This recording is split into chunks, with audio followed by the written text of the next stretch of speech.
Joining us now, though, now that I got baseball out of the way and got to make fun of the Red Sox, is Hogan Gidley, the Hoaxster, live from the White House, Deputy Press Secretary, the President of the United States, and Deputy Communications Director of the White House. Hogan, great to have you.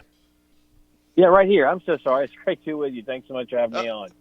Okay, sorry. I had to spend 5 minutes making fun of the Red Sox. Sorry about that. Especially because I'm going to New Hampshire next week where I got to deal with all Only those. 5 minutes? I got to deal with all those obnoxious Red Sox. In fact, my Washington studio is in Corey Lewandowski's house, who's a lifetime Red Sox fan. So he's got all this paraphernalia that I got to deal with every day. And then, of course, last year when they were winning, he was making fun of me. So payback is hell when you're 16 games out in August. So anyway, enough of that. Let's get to the president. Let's get to his agenda on common sense gun legislation. This is common sense stuff he's done. I've been defending this all week. That whack job in Dayton never should have been able to get a gun of that magnitude, Hogan, based on the fact that he had a crazy Facebook post. The president also wanted to tighten up the background check so they're consistent, get rid of the loopholes. I mean, this is common sense legislation that may save lives down the road. What's the problem with what the president has proposed? Well, first of all, the only problem, as I see it, is that Democrats won't deal in good faith or be honest about our positions. Whenever this happens and a tragedy occurs that rocks a community or changes lives forever, Republicans consistently come out and say, listen, let's have a conversation. And Democrats' response is, well, if you don't agree with everything we want to do, then you're responsible for the shootings. You want them to happen. That type of language first of all, it's a disingenuous argument, but it's disgusting and it's just dangerous. And this president said, listen, I'm not going to fall for the same old nonsense from the left. We're going to have an open and honest discussion about where we go from here. We've already passed the Fix NICS legislation after Parkland, the Stop School Violence Act, and we did that in a bipartisan manner. And those things were good because they found where the issue was that allowed a person with such unmitigated evil in their heart and hatred, people that have extreme mental problems, it focused on how they were able to subvert the system. Mm-hmm. And so instead of talking about sweeping things that are going to do nothing but make some people feel good, we want to do something that actually does some good for the community, that keeps Americans safe. That's what this is all about. No one should have to experience what those people in El Paso and those people in Ohio and Dayton had to go through. This has happened over many administrations in the past, and every time it seems like people go into their respective corners, this president wants a breakthrough here. He says, look, what is actually going to save lives? Let's talk about that. Put the politics down, the left and the right. Let's have a conversation, and let's get something done to protect the American people. That's what the president's position is. And a lot of people complaining in the past that he's very responsive to the National Rifle Association. And if they say jump, he says how high. I think now you can forget about that narrative, because look, this president's beholden to nobody, no organization, no donor, no interest group. That's how when he ran in the campaigns in 15 and 16, he self-funded. He's beholden to nobody. Now he takes advice from people, and he takes counsel, and he takes opinions. But this idea that somehow President Trump is beholden to the National Rifle Association or this association or that association, can we agree now that with what he's proposed that is put to bed forever? I think so, and I hope so. Listen, we talked about this during the campaign. I remember when I wasn't even working for the president, his campaign. I remember telling people on political panels all the time, it's so refreshing to have a politician who's running who isn't beholden to a special interest group. He's self-funding this thing.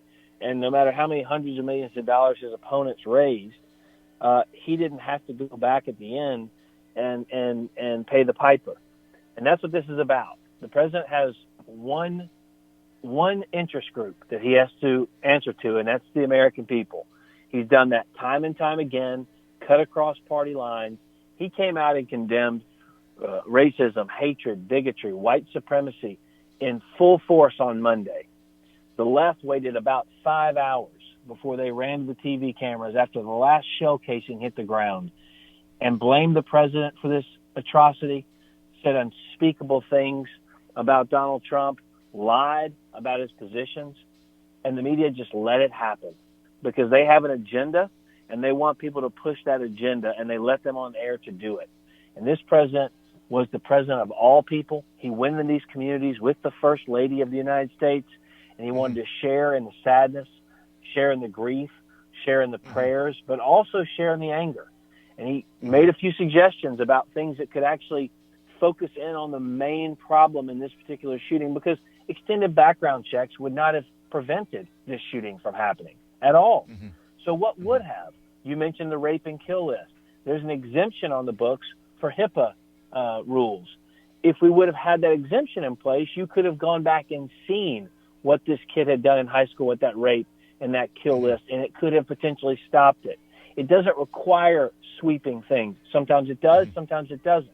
But right now, the president's in a stance where he's taking in all the information, and he's trying to find out where the data supports what he can do that actually makes people safe. And you got to applaud the president for doing that in this instance. Look, you have to do something to potentially save lives down the road. And here's the political reality of this, Hogan, and I'm telling our listeners this every day that are chafing, and you know they want to go back to reading the talking points of the NRA in the 90s, and look, they're all there. But Rasmussen just came out with a poll today. 92% of Americans, that's 9 out of 10, 92% of Americans think we should do something to maybe tighten some laws going forward. That's a lot of percent, 92%. This is just reality. The country is saying, look, we need to do something. Maybe it'll save a life down the road. Maybe not, but we have to give it a shot.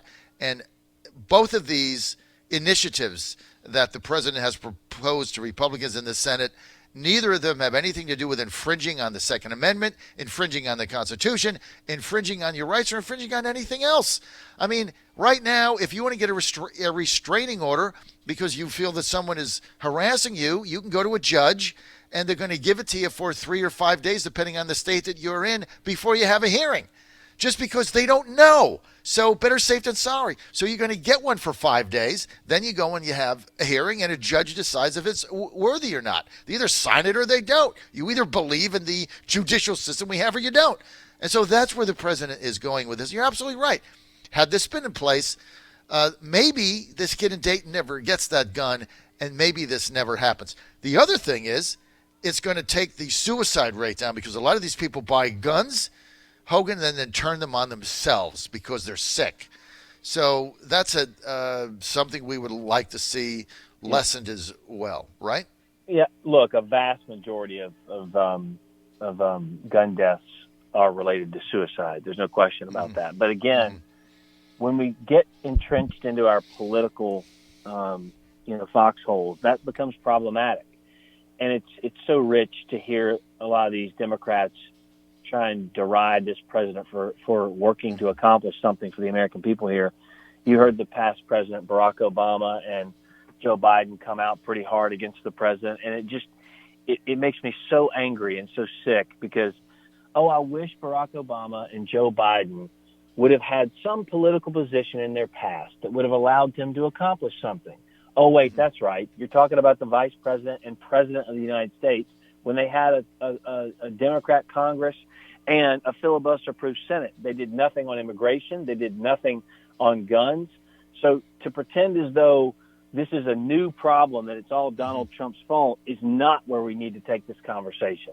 The only person to blame for this type of stuff is the shooter himself. The person who pulls the trigger is the one to blame. The Republicans did not blame Elizabeth Warren supporter for this shooting in Dayton. We didn't blame the Bernie Sanders supporter for the shooting on the Republicans targeted, almost killed Steve Scalise. We didn't blame AOC for the terrorist attack in Washington State at a DHS ICE facility because he used the same verbiage as she does in the manifesto. And we sure didn't blame Barack Obama for the police shootings in Dallas that killed police officers. So enough with all of this blame. The person to blame is the one who pulled the trigger. And from now on, we've got to come up with solutions that prevent these type of tragedies. Because I've got to tell you, every time you go to these communities, they have conversations with those who can't even begin to think about how to piece their lives back together. Your heart goes out to them. But when politicians swoop in and try and profiteer off of it, whether they're fundraising off of it or whether they're trying to gain support in the polls from it, that kind of stuff is just, it's not helpful, it's disgusting, and it does not move the debate forward at all. Well, they don't want to solve anything and move the debate forward. They just want to demonize the president, and it was disgusting. And what Congressman Castro did in releasing donors, his constituents that donated to the president in order to intimidate them or at best harass them. I mean, this is sick stuff, right? I mean, look, they have to do this, Hogan, because they have no issues. They can't run on the economy. They can't run on trade. They can't run on Trump's foreign policy. There's nothing they can run on. They can't do anything. So here's what they have to do. They have to dox donors. What a bunch of sick people out there on that side. And then they don't even own up to it, which is even worse. John Fredericks Radio Network. We're with Hogan Gidley. Hogan is the Deputy Press Secretary for the President. He's also Deputy Communications Director in the White House, and he's with us now live in the White House. Got a couple more minutes. I want to get to Senate Intel Vice Chair, Ranking Member Mark Warner blasting the President yesterday in a press release. I found this kind of shocking, although I still can't figure out what Warner was saying on the Russia probe, because up till the final days he was still telling us on TV that he had some intel that no one else had that was going to lead to the president's impeachment or something. He never had anything, so I'm not sure what that was about.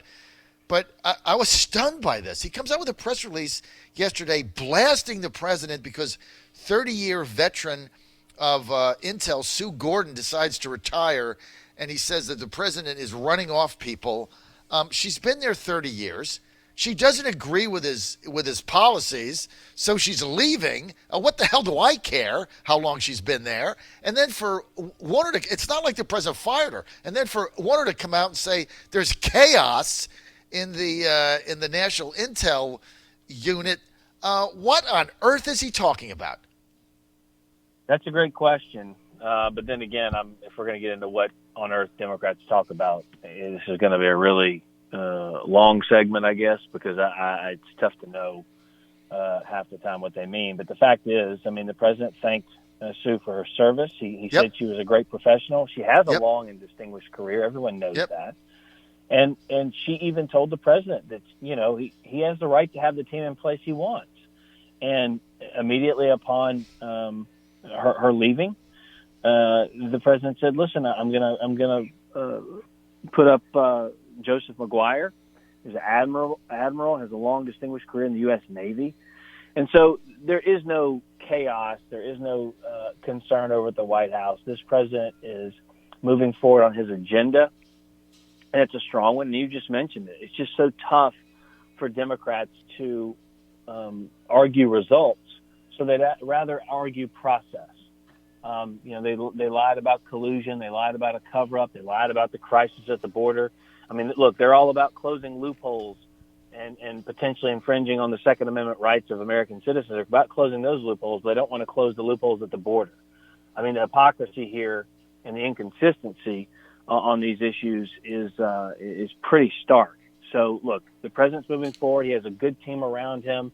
He knows he's been building relationships on the global stage with leaders all across this planet. We're now loved and respected and feared like we've never been before. And the intelligence community plays a large part in that. He wanted someone there, that would do a great job. He knows that the admiral will, and so we're moving forward. And so the president has a right to install his own team, just like Barack Obama did and Bill Clinton did and George H. did, and George W. did, and Reagan did, and Johnson did. A president has an opportunity to put his own people in, and this president has been a little bit behind the curve in doing that.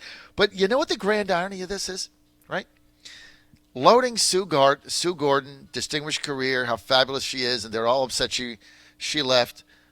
Gina Haspel was there 30 years, had also a distinguished career. She happened to agree with the president's foreign policy agenda. She happens to like the president's America First vision. She's up for CIA director, and what happened to her? Half the majority of the Democrats in there voted against her and skewered her, including Virginia's Tim Kaine. Now, to Mark Warner's benefit, he did vote for Haspel, so I'll give him credit on that. But see, if you're been there 38 years and you have a tremendous record and you agree with the president, they vote no. But if you are there 30 years and you have a distinguished record and you don't agree with the president, then they want you to stay. I mean, that's going to be the epitome of hypocrisy. Is it not? Well, look, you're right. I mean, the Democrats have their own agenda, and that's fine. But the fact is they're not in the White House right now. Donald Trump is.